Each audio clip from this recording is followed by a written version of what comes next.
Oh, Jesus. Well, Cowboys Nation, we have been duped again by Gerald Wayne Jones and John Stephen Jones into thinking we might actually have a winning football team. Well, we were definitely swindled on that deal. Coming out of the Minnesota Vikings game on Sunday, we thought we actually might have a chance at winning this division. But by Thursday night, Thanksgiving night, dinners were ruined, nights were ruined, the Cowboys were ruined. Just taking a drubbing by the Washington football team with first place on the line. Now, granted, we did lose both starting tackles in the first series. We had corners being hurt and taking themselves out of games. Safeties having to play corner.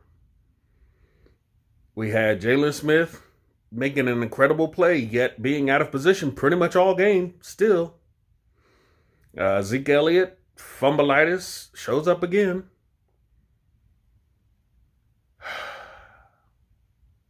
I don't know. I just don't know. Bad play calling, bad execution, trick plays that never work. And I'd have to give this team an early grade of F all the way around. I don't know what else to tell you. This was not the game we thought it would be. But we should have known because we are the Dallas Cowboys and that's what we do, right? We have these flub-ups and it happens.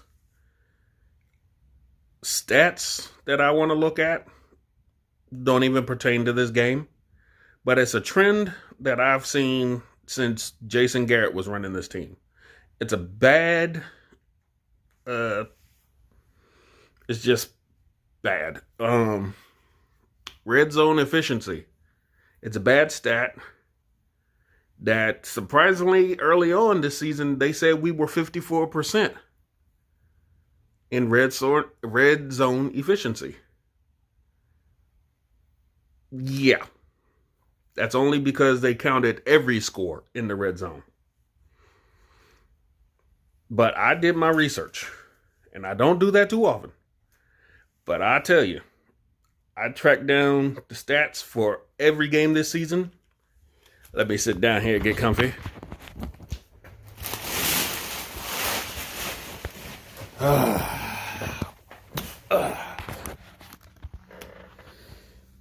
tracked down stats for every game this season. And our red zone efficiency isn't as good as they want to tell us. First, I'm going to go week by week. I'm going to tell you the score. And I will tell you what we did in the red zone. Now, this is only between the end zone and the 20 now. A lot of plays that we did score on have happened outside the 20. So that's why the stats look a little skewed in the point spreads, because I'm counting only the 20-yard red zone area. Week 1 against the Rams, we lost 20-17. Our red zone efficiency, we scored 2 touchdowns, 1 field goal. We ended the half without scoring, and we had a turnover on downs. So think about that. All 17 points in the red zone. You're like, dang, if we could have just had that 1 field goal be a touchdown instead of a field goal, we'd have won.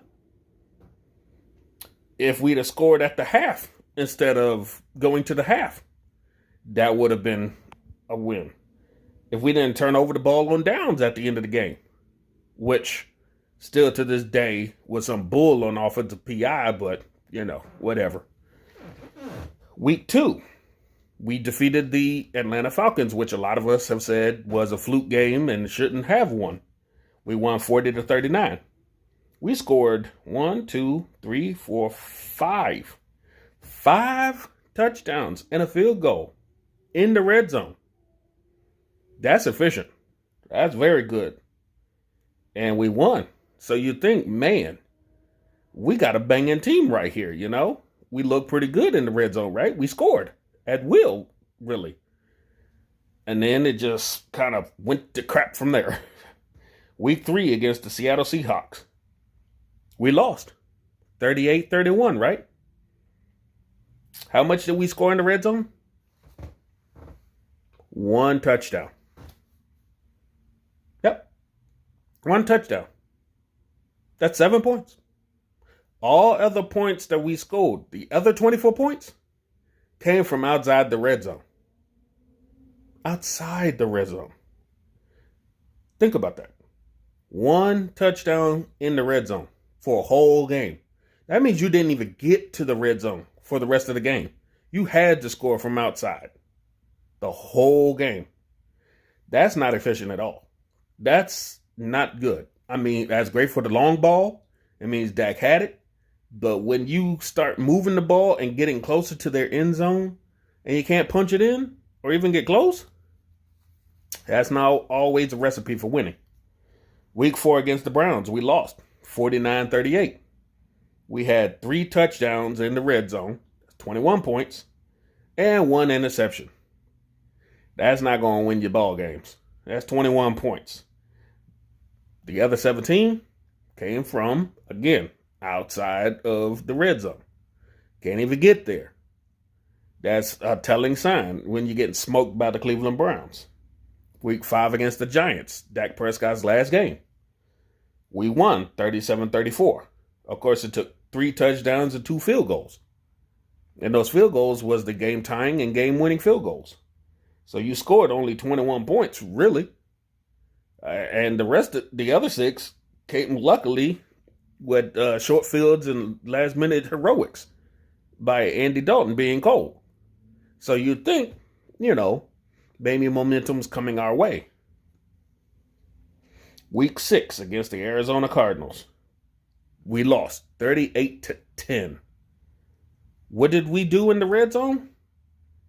Those 10 points. That's it. We got to the red zone and was 100% on red zone scoring. A touchdown and a field goal. But guess what? We still couldn't score the rest of the game. That's not good. Week 7, the Washington football team. We had lost 25-3. Where we got into the red zone? Yeah, 1 time. And what did we end up doing with it? An interception. Not winning ball games. Week 8 against the Eagles, we lost 23-9. What did we do in the red zone? 1 trip and 1 turnover on downs. Seeing the trend? Week 9 against the Steelers, we lost 24-19. We had 3 red zone trips, a field goal, touchdown, and 1 interception. Now, that interception could come into question again because of the fact that Amari Cooper was held in the end zone. And Minkah Fitzpatrick just happened to step in front of the ball and pick it off. But, that's neither here nor there. Everybody says we're crying about the damn referees making the outcome of our games, and they do. But nobody wants to believe it because they think we're just crying. But you just see issues. Week 11 against the Vikings, we won 31-28. We scored 3 touchdowns and a field goal in the red zone. Now we're back to a little more efficient ball play, right? In the red zone.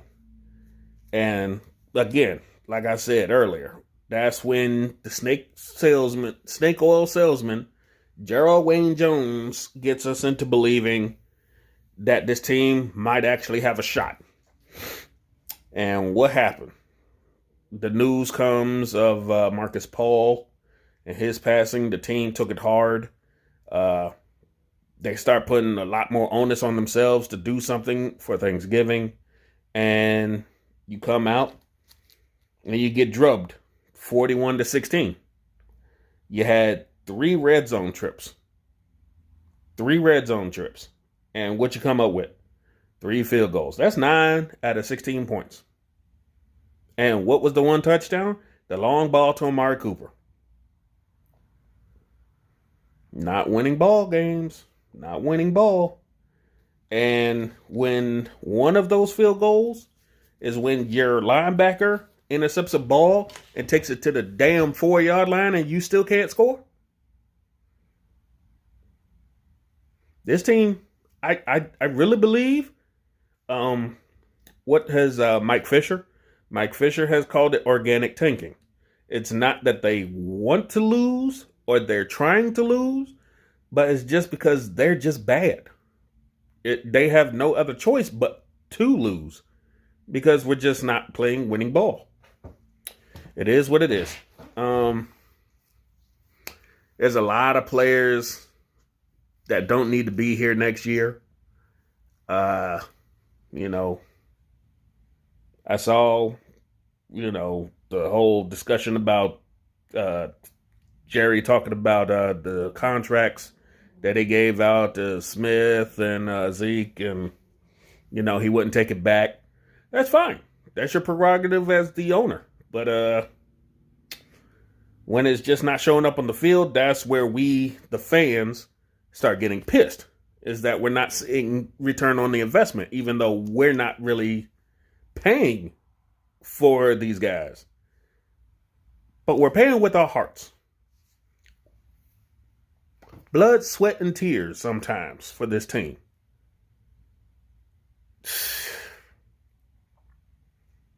Stephen A. can go on and hate Cowboy fans and talk all the crap he wants. But that's because he doesn't die with his team. He doesn't. Skip Bayless can go on and talk his stupid stuff. But he doesn't die for this team. He's a flip-flopper. That guy will be throwing a jersey in the trash can one week, and the next week it's magically back on him, and he's cheering, talking about that's my guy. Nah. Nope. Stephen A., same thing. Oh, he'll love Pittsburgh one week, but when they lose, or they're not up to snuff like the Kansas City Chiefs, you don't hear him say anything about Pittsburgh. So, they don't know. We fans know. We know. Check the other YouTubers. We know. It's embarrassing to go out here and the players, owners, front office, and all that don't have to hear it. They don't have to hear it from their fans, their friends and family, co-workers saying you suck and laugh at you. They won't laugh in your face. Not as a player, no. They don't no. They're not coming to your face. Yo, Jalen Smith, you suck. And I'll tell that to your face. No, that's not happening. I'm sure these players hear about it because they say they hear about it, but it doesn't seem to change how they play. Now, I don't know if it's a coaching thing or a front office thing, but something is going on. I don't want to be the tinfoil hat conspiracy dude, but excuse me, something's going on because you can't tell me you getting down to the 4-yard line and you throw 3 straight wide receiver screens is winning ball. That's not how you win ball games. What the hell is that? 4 yards and you don't try to run the ball once? 4th and inches and you throw the fucking ball? 4th and 10 and you do a freaking fake punt? That's not winning ball. Something's going on and they just don't want to tell us.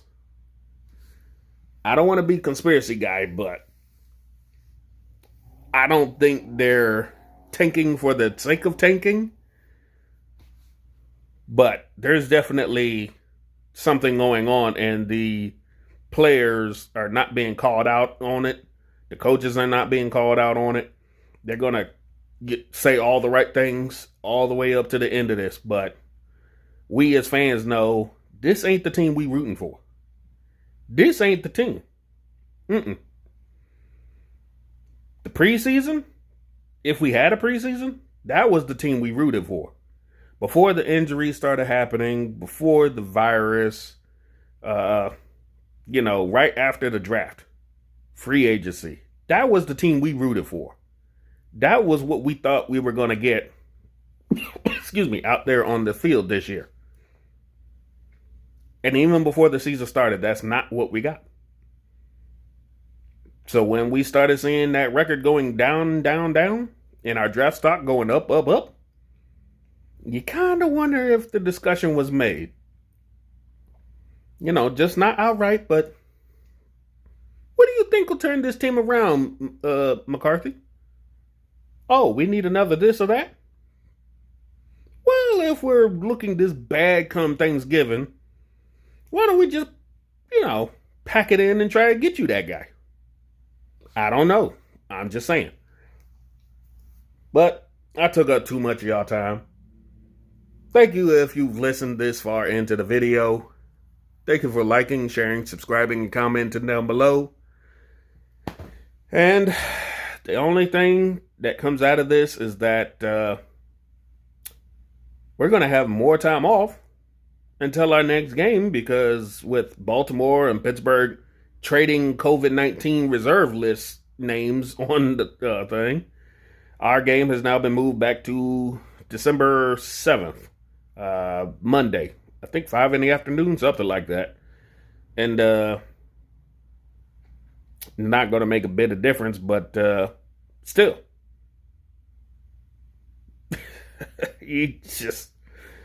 The team just sells us on it every year. And we go in with it. But what you going to do, right? It's what we do. We die for this team, right? Dallas Cowboys Nation. We out here. You see we repping. We got the star still. We got it all. Inside, outside. We got it. I got the shoes on. I got Christmas socks. I got winter hats, ball caps, gloves, masks. We still repping the star. Ain't no quit, man. We will see another Super Bowl in my lifetime. I can guarantee it. That's right. Put it down. I'll guarantee it. It may be 2 to 3 years away. Rome wasn't built in a day.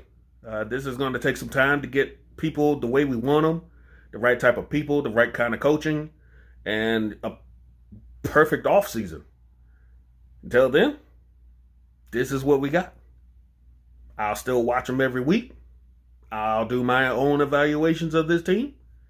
And that's what we do. Cowboys till we die, right? DC4L. Dallas Cowboys for life. VA Dallas Cowboy fan. Oh.